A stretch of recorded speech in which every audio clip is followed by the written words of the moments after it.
We've all had occasion to go deep inside ourselves and ask, what does it mean for me to be all in the gospel of Jesus Christ? This question is one that perhaps comes in different forms at different times in our lives. What does it look like to trust God completely? How do I keep showing up when life is hard? And how do I step forward instead of backing out? Welcome to the Magnify Podcast. I'm Stephanie Bryson, Content Manager at Deseret Book. And we're thrilled today to bring in a guest who has interviewed over 300 Latter-day Saints who ask themselves probing questions of faith. Her viewpoint is truly unique as guests have opened up about the heartbreak, the healing, the wrestles, and the revelations that have shaped their lives of discipleship. Morgan Jones Pearson is at the mic with me today. Morgan is the host of LDS Living's All In podcast, which is nearly 8 years running now. And over that time, Morgan's own life has evolved in big ways too. All of that to say, it's time to catch up with a woman who is a force for good, our friend and colleague, Morgan Jones Pearson. Hello and welcome to the Magnify Podcast, Morgan. Thank you so much, Stephanie. It's a treat to get to be with you. I feel like we work together. Stephanie's technically my boss, but I feel like we work together and we never get to talk. So we never do. It's always virtual. Yes. I'm excited because you have settled back into Utah after winding your way through your husband's graduate school experience in Philadelphia with 2 little girls joining your family. So catch us up. How was that experience and how does it feel to be back? Yeah, it's so funny that you asked that. My husband, when I was kind of using him to jog my memory on things that I should talk about in this conversation. And he said, well, I think you could talk about how hard our Philly chapter was if you want. So we moved to Philadelphia for my husband to get his MBA 2 years ago. We had a 2-month-old baby. 6 weeks into our time in Philadelphia, we got in a car accident on our way to church. And a lady ran through a red light and hit us. And it didn't seem like a terrible accident, albeit I definitely am still I'm way more nervous in the car now because I could see her coming into us and my baby was on the other side of the car. Anyway, it didn't seem like a big deal. And then turns out we ended up without a car in Philly for the first 6 months that we were there. So I had a brand new baby in a brand new city, albeit in a city that's like kind of sketchy, you know? And we were living right in the inner city and I didn't have a car. And it was like, talk about soul stretching. I'm like embarrassed by how hard it was for me. And I'm always like, I wish that I could say that it didn't color our whole experience there, but it absolutely did. And so anyway, by the time we got our car back, we were very familiar with the city. Like there are things that I did love about Philly, but it was definitely like a harder chapter. And we came from the Bay Area and we were like newlyweds, like very much still in the honeymoon phase. So Philly, shout out to Philly. It's a formative experience. It's a whole thing in and of itself. My gosh. When there was a moment where when your husband's walking across the stage at graduation and you hand him your 2 little girls. Tell me about that moment, why that was significant. So my husband you would never know it if you met him, but he is definitely more sentimental than me. He like visualizes the way things are going to be and he's like a dreamer in that way. And so from the time we got to Philly, he was like, he heard that somebody else walked across the stage with their kids and he was like, I'm going to do that. And he had it in his mind that was something he was so determined he was going to do. And the people the year before us, there's a decent sized group of LDS students at Wharton every year.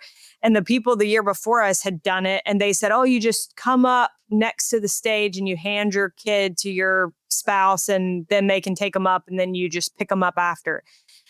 Well, the day comes for the graduation and I go right where they told me to go. And they said, oh, you can't do that. And so I spend like all of graduation as my husband is just sitting like expecting me to be there to hand my kids. I'm going all around talking to all the different security people. And finally, this one sweet lady said, if your husband, she said, for safety reasons, we're not allowed to like say you can bring your kid up here. But she said, if your husband breaks formation, there's nothing we can do about it. And I was like, you are my lady. Thank you. And so I just like waited for him. I texted him. I was like, you have to come to the back, and I'm going to have to, and all the other like Wharton students and their babies were trying to get to them too. So we had like this text of moms all trying to get our kids to our husbands so that they could carry them up. But I think that video, it like sums up what it is like to have a spouse in school. It's like you're the one doing everything behind the scenes and they're the one that walks across the stage with the kids, but it's definitely a team effort. And my husband, like he definitely treated school like a team effort. And I was really grateful for that. He's incredible, but it definitely feels like you're not getting any glory. You're just the one that's like trying to orchestrate it all. And it's fine. That's what it is. And it was great. And I was really grateful that he was able to have that moment, because it was like literally what he had. I said to him, I was like, I just knew it was really important for you. I knew you had talked about it. And he said, well, those girls, like that is my why. And I think for a guy that has his priorities straight, he deserved that moment. And I wanted to make sure that happened for him. So anyway. Well, it's beautiful. And if anybody wants to see the video, it's on your personal Instagram account, so they can go find it. It's very sweet. Hey, we wanted to talk a little bit about the podcast, because this key question that you always ask is so central to the podcast. You always ask, what does it mean to you to be all in the gospel of Jesus Christ? But before we do that, I want to back up and say we need to celebrate the longevity of the podcast. Oh, you're sweet. Because I read one statistic that 90% of podcasts don't make it past 100 episodes. So super congrats, because you're 8 years and about 300 episodes. And that is remarkable. Thank you. Take me back to the early days of that, because there's a little poignant story about how the podcast started, about this little room with a green wall. Can you tell me more about what happened there and how that shaped you? Yeah, Stephanie, did you ever visit the old Deseret Book offices in City Creek? No, I've never been there. Okay. So they were nice offices, but there was this room, and it was literally like a catch-all room. I think at one point they had talked about turning it into like a studio, but it had never actually gotten turned in. So they had painted this one wall green, and the room was it was like lime green. And the room was just an eyesore. Like you walked in and it was like, what in the world? And so people would come and it was like, let us take you to this studio. And we'd take them back to this ugly room. But the cool thing is thinking back about that time.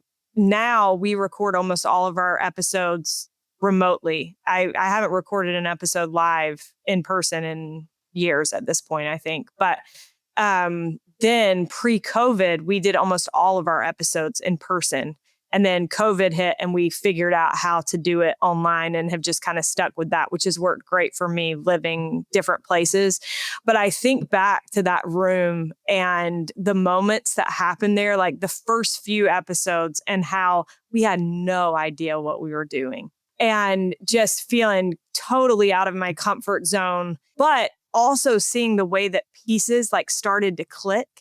And one of those pieces, anybody that's listened to All In has heard me say, big thanks to Derek Campbell of Mix at Six Studios. Derek has done our audio since almost the beginning of All In, but we were a few episodes in when we found Derek. And if you've met Derek, he is just like the sweetest guy. And when he came in, he like brought his testimony of the gospel of Jesus Christ with him into the room, I felt like. And it was so nice to feel like there was me, who I have loved the gospel my whole life, and there was Derek, and both of us had totally different experiences with it. And then we would invite other people into that room, and it was like all of us, like a little party of people that loved the gospel of Jesus Christ. And I think about what would it have been like if you had had somebody that didn't love the gospel like that? Would you feel like abashed about anything that you said or not supported in the conversations that were being had? But instead, Derek has just brought so much to the table. And so things like that, like the first time Derek came in and sat in on an interview, I was like, now we're cooking with gas. Like this is a different experience. And so the way that the podcast kind of started to come together and we started to figure out, what worked and what didn't and how to make people feel comfortable when they came in. And I always felt like we had like this brief window of time from the time the person got off the elevator to when they sat down in that room, which was not a very far distance, but like to make them feel comfortable so that then when we sat down in the green room, they felt like they could talk to me about these deep things. And I think that's a really unique thing about this job is you talk to people all the time. You make small talk and say, hey, how are you? Good to see you. But very rarely do we go deep. And there was a guy years ago that I wrote a story about when I was at Deseret News who he had this thing that he would say because he was a big 49ers fan. And he said he loved the way Jerry Rice went deep fast. And so he would say like, that's what he wanted to do in conversations with people is Jerry Rice them, go deep fast. And I think that's what All In has given me a chance to do. So when I sat down in that green room, the chance to go deep fast with people has just been like a sacred thing. So as ugly as that room was, it holds a lot of dear, sweet memories for me. I think you described it as holy, even holy. Yeah, I think it definitely was. And it's funny when we moved offices, when we were packing up to move over to our new, much fancier offices, I like walked back one last time to look in that green room because I was just like, I got to remember where it all happened. And anyway, it's amazing that something can become that special, just by the people and what spirit they bring to the place. Anywhere could be holy. Well, if people don't know, you always end your interviews with the question, what does it mean to you to be all in the gospel of Jesus Christ? And that's a question that we face a lot. We probably even face it a lot over our lifetimes, and it comes in different forms. And so what would your answer to that question be for yourself today? So like you said, I think that answer changes a lot. I think early on, I used to actually be kind of hard on myself because I was like, man, I'm asking people this question and I don't even know how I would answer it. But I think because so for example, like if I were interviewing you, Stephanie, we would set a time and a date and you would come and I'd ask you that question. You'd have to give me your answer on that date and at that time.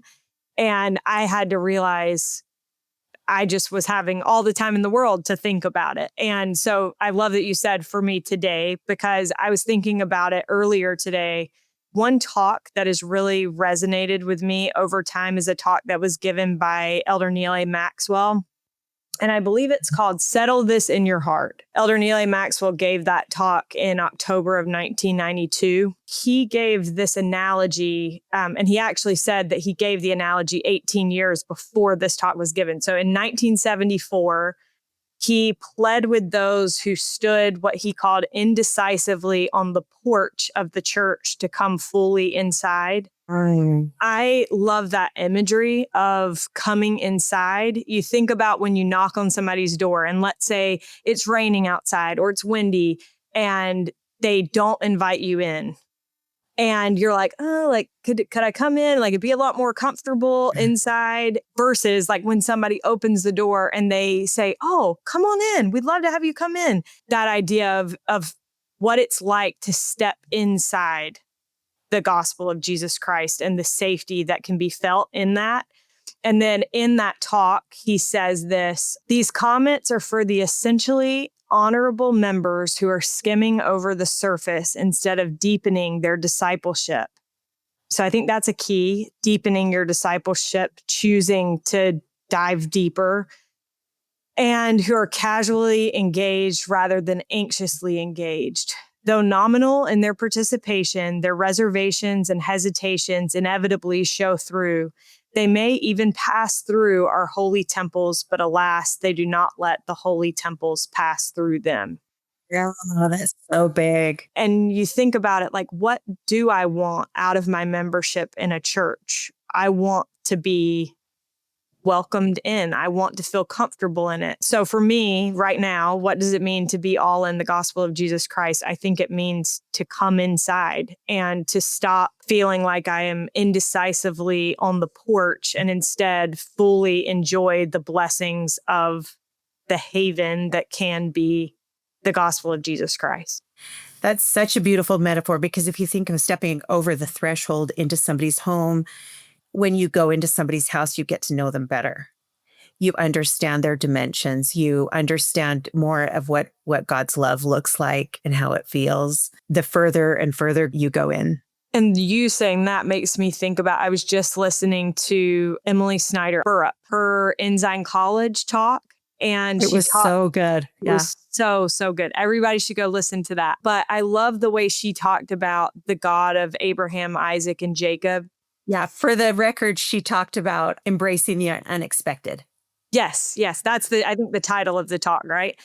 But she talks about the God of Abraham, the God of Isaac, and the God of Jacob. And she said that it hit her at one point in her life that the reason that it says the God of each of them is because God is individual to each of us, and the way that he communicates to us is different and unique and individual. And I think what you just said, Stephanie, about when you come into somebody's home, you get to know them. And I think then you see the things that make them unique and individual. And so as you are invited into, let's say, the Lord's home, you get to know him on an individual level and he gets to know you. And then that relationship is so much more unique and individualized. And I think that is, sometimes it makes me sad that I think we get so hung up on those things that the adversary would like for us to get hung up on,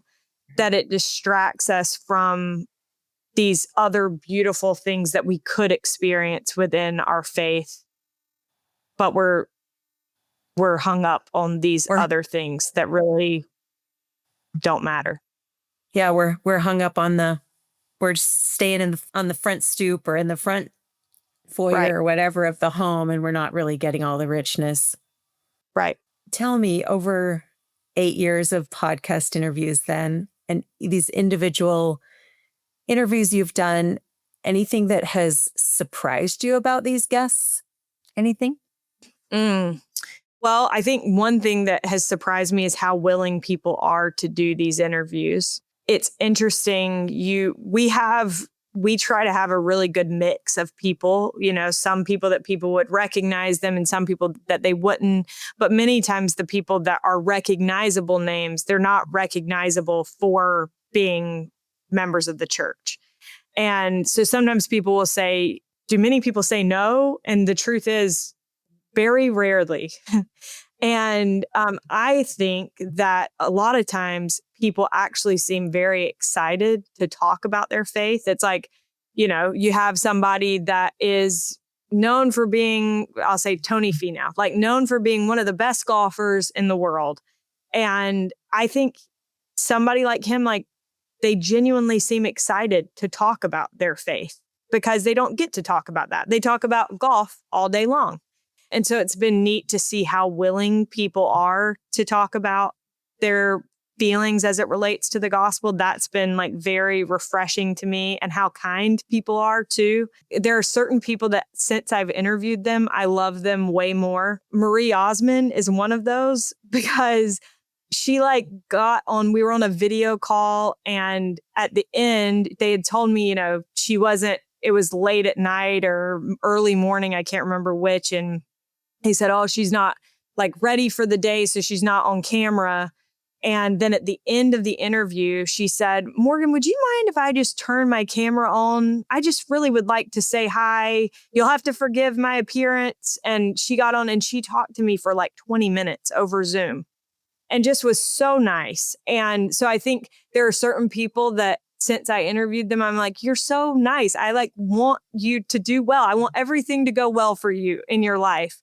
And that's been neat to see. And then I think as far as like, is there anything that surprised me about the podcast in general? I think it kind of goes back to what we were just saying about Emily's talk, and that just how individual God is and how much he cares. Maybe I've been surprised by how much he cares about me. Like random examples. Like I am a terrible planner.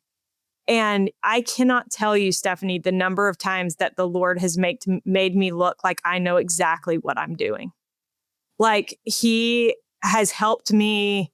It'll be like some holiday that I am not aware of, and we will have gotten the perfect guest just totally coincidentally. And it's like, wow, he really makes me look like I know what I'm doing. Or there was one of the most sacred interview experiences that I've ever had was this girl sent a message and she said that she wanted to recommend somebody. And come to find out later, she was recommending her mom, but she didn't say that in the initial message. But she said that her mom had cancer. She had run the Boston Marathon with cancer. She had been battling it for years and she was not doing so well. But she was like, she's absolutely incredible. She would make a great guest. And I got the message and I didn't think too much of it. Like we get a lot of messages of people recommending people. And so I remember thinking, oh, she sounds like a neat lady. Like maybe I'll reach out, but I never did. And then a few months later, I kept thinking about that same lady again. And so I sent a message back on Instagram and just said like, I would love to, she sounds like a great lady. I'd love to interview her. And the daughter responded back and said, well, it's actually my mom. And she just got put on hospice. She passed away before her interview ever ran. We were able to interview her and then she passed away. And our plan was to air that episode right beginning of the year. And so her kids were able to like hear this interview that they had never heard before with their mom. I just could tell you so many times where it's just the Lord has been involved in this. There was a family in our ward in California who are absolutely incredible. And their daughter had something called spinal muscular atrophy. And so she had been in a wheelchair her entire life, but she was totally seemingly healthy. And we aired that episode of All In. And then I want to say it was a month later, but it might have been a little bit less or a little bit more than that. She just passed away completely unexpectedly. I think that the Lord is aware of me. I think that he's aware of the people that have been on the podcast. For that family in particular, they said that they felt like it was really important for their daughter to hear the way they felt about caring for her, that they felt like she had felt like a burden, and that hearing them talk about what a blessing it had been for them was super important for her to hear. So anyway, I think the Lord is so good, and I am constantly in awe of how good he is, and that he has let me have a very, very small part in this. And like I said, made me look like I knew what I was doing when I do not. Sometimes, mostly, right? We have it together. But I want to pick up on that thread and get more on your reflections of stepping into a challenge or an opportunity that comes our way. In the book, you expressed gratitude for the podcast opportunity that has surpassed your wildest expectations. And you said, I consistently feel inadequate and underqualified to sit at this table as I interview people who are much wiser than I will ever be. Do you still feel that way? And what do you feel women can learn about taking a step forward even when there are inadequacies?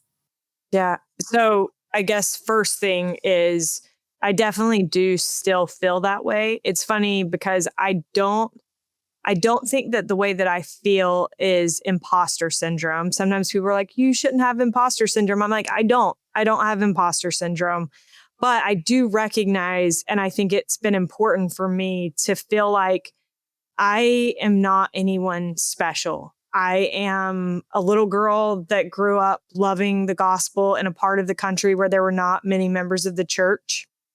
And I ate up stories like the stories we tell on All In. And so for me, it just is always kind of like this feeling of awe that somehow I have ended up getting to be the one doing these interviews. And so it's not that I feel like I don't belong or shouldn't be there. I'm not good enough. I love that because that's not the issue we're talking about, right? Right, right. It's just that I am grateful. I recognize that the Lord could use a million other women to do the same thing, I think. But I also recognize that I should say this. I wrote for Deseret News for years, and I was doing these types of stories. But the difference was I was the one writing them. So I'd interview the person. Nobody would ever hear the interview.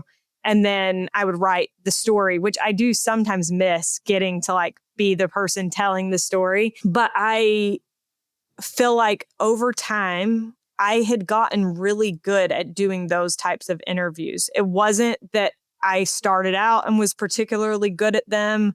But when you interview somebody for hundreds of stories, you start to recognize this is how to do this well. And so I do recognize that I came into All In with a little bit of an advantage over a lot of people that start an interview style podcast because I had done hundreds of interviews and I had gotten better with time. And I felt like the Lord had given me a set of skills that are otherwise pretty useless, but for this particular situation, they work.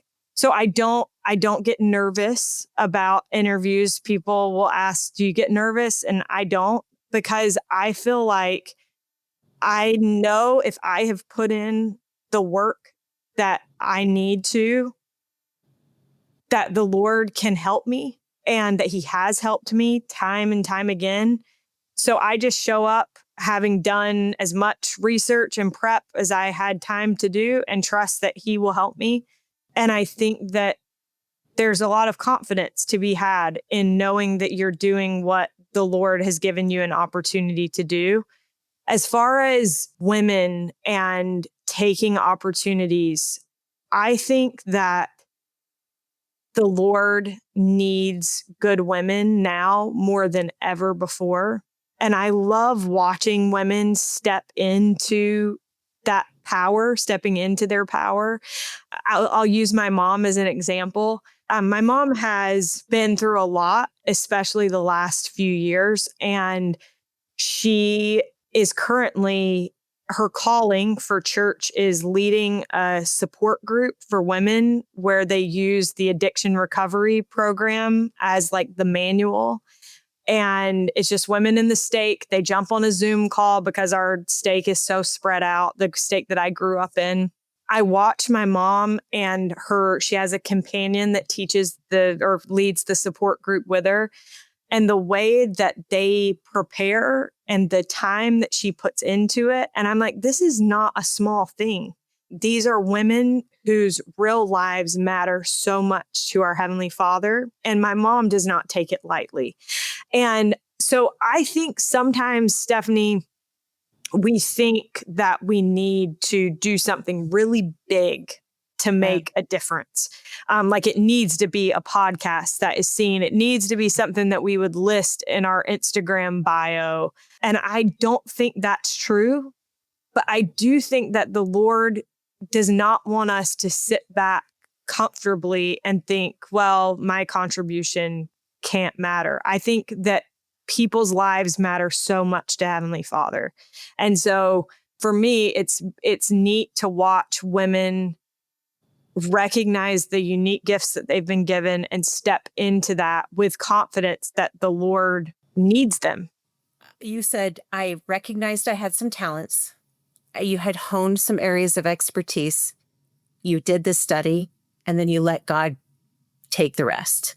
Mm-hmm. And I think that all of that is that's just good advice you can apply to any opportunity that comes your way, whether it's PTA president or some other, more visible situation or even a small volunteer situation. I totally agree. Yeah. Morgan, let me finish up with one more question that we like to ask of women who we observe are forces for good in their spheres. What is something you have come to know is true?